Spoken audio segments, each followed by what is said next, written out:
ارسطو نے کہا تھا انسان ایک سماجی حیوان ہے۔ سماج کے بغیر اس کی ترقی ممکن نہیں۔ لیکن وجودی مفکرین ارسطو سے الگ نظریہ رکھتے ہیں۔ وجودی مفکرین نے سماج کے بغیر اعلیٰ زندگی کو ممکن قرار دیا ہے۔ آئیے اس کا جائزہ لیتے ہیں۔ ارسطو نے کہا تھا کہ انسان ایک سماجی حیوان ہے۔ یہ مشہور قول اس کی کتاب سیاسیات میں پایا جاتا ہے۔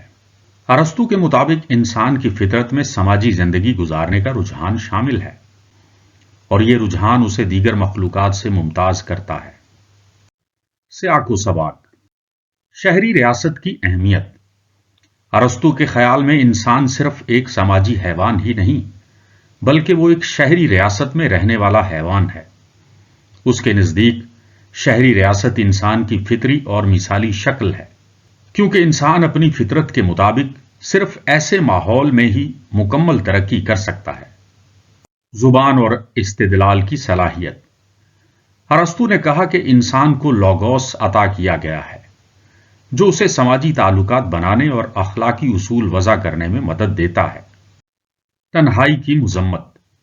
ارسطو کے مطابق وہ انسان جو سماج کے بغیر زندہ رہ سکتا ہے یا اس کی ضرورت محسوس نہیں کرتا، وہ یا تو دیوتا ہے یا وحشی ہے۔ غالباً یہی وجہ ہے کہ سوشل بائیکاٹ جیسی سماجی سزا کا آغاز ہوا۔ رفتہ رفتہ یہ سزا مذہب اور ریاست کے تحت مزید کئی شکلیں اختیار کر گئی۔ نتیجہ: یہ قول اس بات پر زور دیتا ہے کہ انسانی فطرت میں سماجی تعلقات اور کمیونٹی کی تشکیل اہم عناصر ہیں۔ ارسطو کے نزدیک اخلاقی اور سیاسی زندگی انسان کے لیے فطری ہے، اور فرد کی مکمل ترقی صرف سماج کے اندر ہی ممکن ہے۔ سوال: کیا وجہ ہے کہ انسان جیسے جیسے علم و شعور میں ترقی کرتا ہے، وہ تنہا ہوتا جاتا ہے، وہ سماج سے الگ ہو جاتا ہے یا کر دیا جاتا ہے؟ کیا اس کا مطلب یہ ہوا کہ وہ حیوان سے ترقی کر کے دیوتا بن گیا اور حیوانوں سے الگ ہو گیا؟ جواب: انسان جیسے جیسے علم و شعور میں ترقی کرتا ہے، اس کی تنہائی کا بڑھنا ایک پیچیدہ سماجی اور فلسفیانہ مسئلہ ہے۔ اس کی کئی وجوہات ہو سکتی ہیں، جنہیں مختلف مفکرین اور فلسفیوں نے اپنے نظریات میں بیان کیا ہے۔ مثلا نمبر 1، علم و شعور کا ارتقاء۔ جیسے جیسے انسان زیادہ شعور حاصل کرتا ہے، وہ سماج کے عمومی رجحانات اور روایات کو زیادہ تنقیدی نگاہ سے دیکھنے لگتا ہے۔ یہ تنقیدی سوچ اکثر اسے ایسے خیالات اور سوالات تک لے جاتی ہے جو عام سماجی اصولوں سے میل نہیں کھاتے، جس کی وجہ سے وہ سماج سے الگ محسوس کرتا ہے۔ نمبر 2، وجودیت کا نظریہ۔ وجودی فلسفیوں مثلا سارتر اور کافکا کے مطابق شعور رکھنے والا انسان اپنی انفرادیت کے بوجھ کو محسوس کرتا ہے۔ یہ احساس اسے تنہا کر دیتا ہے، کیونکہ وہ زندگی کے بنیادی سوالات مثلا زندگی کا مقصد کیا ہے کہ جواب تلاش کرتا ہے۔ سارتر کے مطابق آزادی اور ذمہ داری کا بوجھ انسان کو ایک ایسی تنہائی میں دھکیل دیتا ہے جو سماجی زندگی میں کم ہونے کے بجائے بڑھتی ہے۔ نمبر 3، سماجی علیحدگی کا احساس۔ علم و شعور میں ترقی کرنے والا انسان اکثر دوسروں سے الگ نظریات رکھتا ہے، جس کی وجہ سے وہ سماجی طور پر علیحدہ ہو سکتا ہے۔ نیٹشے نے اس بات پر زور دیا کہ فوق البشر کا تصور رکھنے والا انسان معاشرتی اصولوں اور روایات کو مسترد کرتا ہے، جس کی وجہ سے وہ تنہا ہو جاتا ہے۔ نمبر 4، نفسیاتی عوامل۔ زیادہ علم رکھنے والے افراد اکثر اپنی زندگی میں زیادہ گہرائی سے تجزیہ کرتے ہیں، جس کی وجہ سے وہ معاشرتی رشتوں میں موجود سطحی پن یا تضادات کو محسوس کرتے ہیں۔ یہ احساس انہیں جذباتی طور پر دوسروں سے فاصلے پر لے جا سکتا ہے۔ نمبر 5، تکنیکی اور سماجی ترقی۔ جدید دور میں علم کی ترقی نے انسانوں کے درمیان جسمانی اور سماجی فاصلے کو بڑھا دیا ہے۔ ٹیکنالوجی نے انسان کو معلومات کے قریب تو کر دیا ہے، مگر جذباتی تعلقات کمزور کر دیے ہیں۔ مشہور ماہر نفسیات کارل یونگ نے کہا کہ انسانی تنہائی اکثر اس کی روحانی ضروریات کو پورا نہ کرنے کا نتیجہ ہوتی ہے، اور علم کے بڑھنے سے روحانی محرومی مزید نمایاں ہو سکتی ہے۔ یہ کہنا درست ہو سکتا ہے کہ علم و شعور ایک نعمت بھی ہے اور ایک بوجھ بھی۔ یہ انسان کو اپنی زندگی اور کائنات کو گہرائی سے سمجھنے میں مدد دیتا ہے، لیکن ساتھ ہی یہ سماج کی روایات اور معمولات کے ساتھ ہم آہنگ ہونے میں مشکلات پیدا کر سکتا ہے۔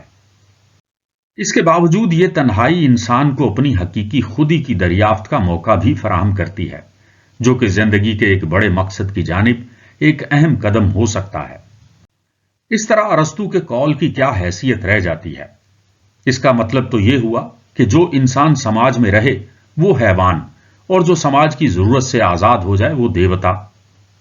ارسطو کے قول انسان ایک سماجی حیوان ہے کا مطلب یہ ہے کہ انسان اپنی فطرت کے مطابق ایک ایسا وجود ہے جو سماجی تعلقات، تعاون اور معاشرتی تنظیم کے بغیر مکمل نہیں ہو سکتا۔ لیکن جب آپ یہ کہتے ہیں کہ جو شخص معاشرتی ضروریات سے آزاد ہو جاتا ہے وہ دیوتا بن جاتا ہے، تو یہ ایک بہت گہری فلسفیانہ بحث کو جنم دیتا ہے۔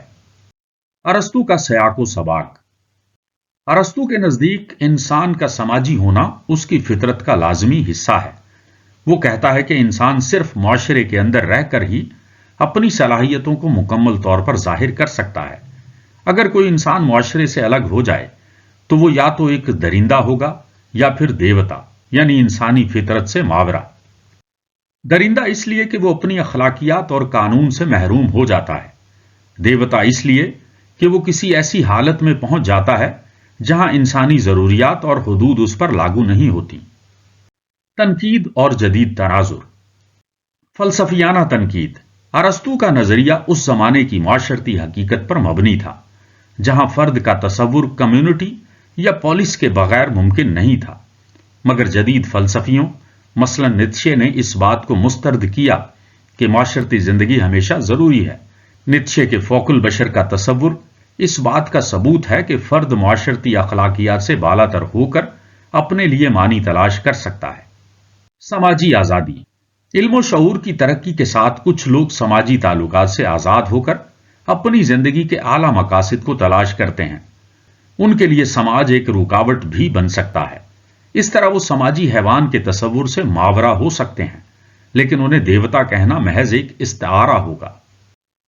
نفسیاتی اور سماجی حقیقت۔ جو لوگ سماجی ضروریات سے آزاد ہو جاتے ہیں وہ یا تو اپنی اعلیٰ ذہنی اور روحانی سطح پر پہنچ جاتے ہیں یا تنہائی کی وجہ سے نفسیاتی مسائل کا شکار ہو سکتے ہیں۔ نتیجہ۔ ارسطو کا قول آج بھی اہم ہے، لیکن یہ مکمل سچائی نہیں۔ جدید تناظر میں ایک ایسا انسان جو سماجی زندگی سے کٹ کر اعلیٰ شعور یا اخلاقی آزادی حاصل کر لیتا ہے اسے دیوتا تو نہیں کہا جا سکتا، لیکن وہ ایک ایسی منفرد حقیقت بن جاتا ہے جو عام انسانوں کی معاشرتی زندگی سے مختلف ہوتی ہے۔ یہ تنہائی ایک امتحان بھی ہو سکتی ہے اور ایک انعام بھی۔